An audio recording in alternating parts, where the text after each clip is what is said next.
The function for finding combinational numbers. Project is made by Aron Urzhanov, Nurila Abenova, and Baljan Tumenbay.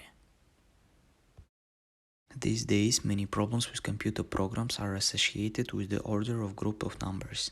If a computer was asked to find a combination of numbers that would work, then it would pick up different combinations one by one. This computer method can take a very long time, if given a large combinational number. Using computer algorithms, the mathematical function that makes combinational numbers in the pointer can cause the computer to skip numbers that we know will not work. Our goal is to find a mathematical function that will index the numbers. In this work, a function is created that performs this task. This method is used to find the combinational number. Introduction. The question of the number of ways that can be reconstructed from these digits. The answer is 4 factorial equal to 24. There are 24 combinations already known to mathematicians. But what is not known, this is how you can write them one by one. The indication of order is not mathematical. A certain function by which this order can be obtained is not yet known. The purpose of this project is to find a mathematical function that will index the numbers. In this work, a function is created that can enter numbers in the index. This method is used to find the combinational numbers. Analysis. The decimal system works as follows. The place of units varies each step. The place of the tens changes every 10th step.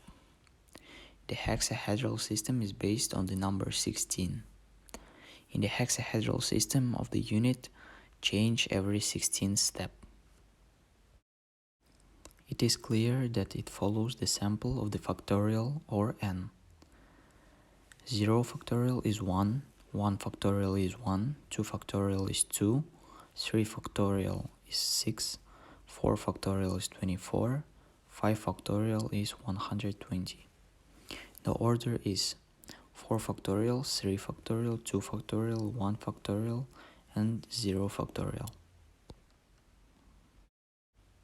Change of system. Now that we know how to find the combination number from the sequence number, how can we find a serial number from a combinational number?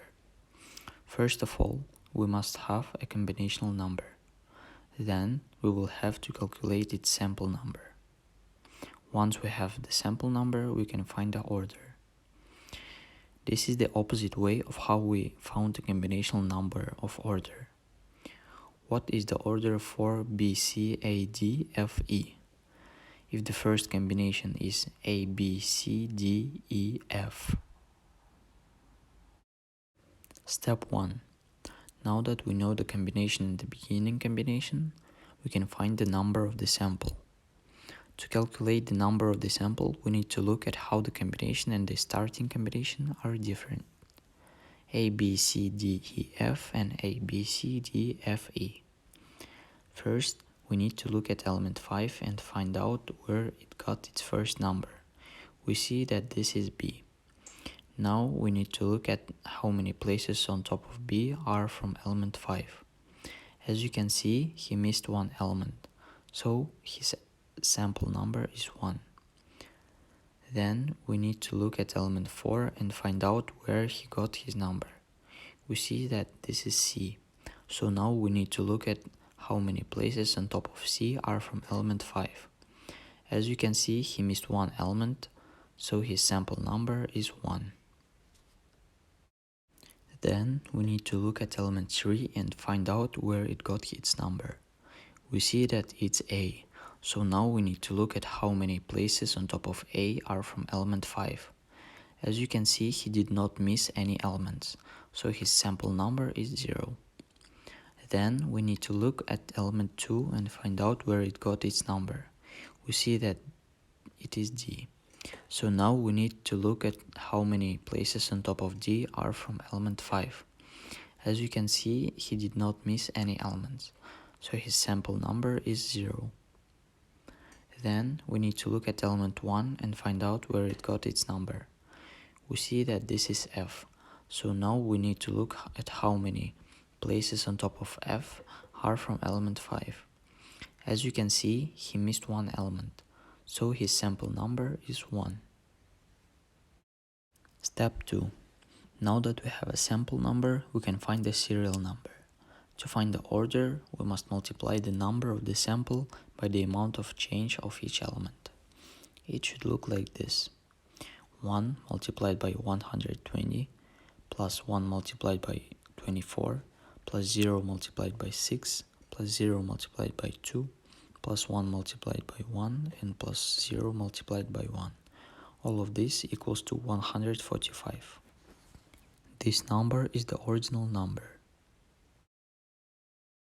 Topicality. This system can be used in computer algorithms to speed up the search and error. There are many areas in computers where it can be used. You can use it in computers for games like chess, or it can be used in problem planning, and matching issues to our method could speed up the computer when finding the appropriate combination. For instance, there are 6 shelves: S1, S2, S3, S4, S5, and S6. There are 6 books: B1, B2, B3, B4, B5, and B6. There is a restriction: B1 cannot enter S1 or S2. What would be the first working combination? If you give this task to a computer, it uses brute force to solve it, which means that it would try every combination one by one. It would have taken a long time, and the result would be B1, B2, B3, B4, B5, B6, B1, B2, B3, B4, B6, B5, and so it would go on. But when using our method, the computer can find the first combination very easily and quickly. Since we know that B1 will not change 120 steps, we can force the computer to skip all of them. Then it would look like this: B2, B1, B3, B4, B5, B6. If a computer were looking for using brute force, it would take 24 times longer before it received the correct answer. With our method, we know that the computer would pass 24th step for B1 to change. Then we can force the computer to skip 24 steps, and it will find the answer 144, which has a sample number of 110000 and a permutation of B2, B3, B1, B4, B5, B6. By using our method, we could save a lot of time on computer problems like this. Conclusion. The goal of this project is to find a mathematical function that indexes numbers. This method can save a lot of time and make combinational problems more simple. This really speeds up the computer, helping to solve these types of problems. We have always been interested in what we call complex problems. We call them difficult problems because they have a solution, but sometimes the solution cannot be solved in our lifetime. In addition, they are very difficult to deduce because there are so many different solutions. Our goal in this science project and in the future is to speed up the process of solving difficult problems.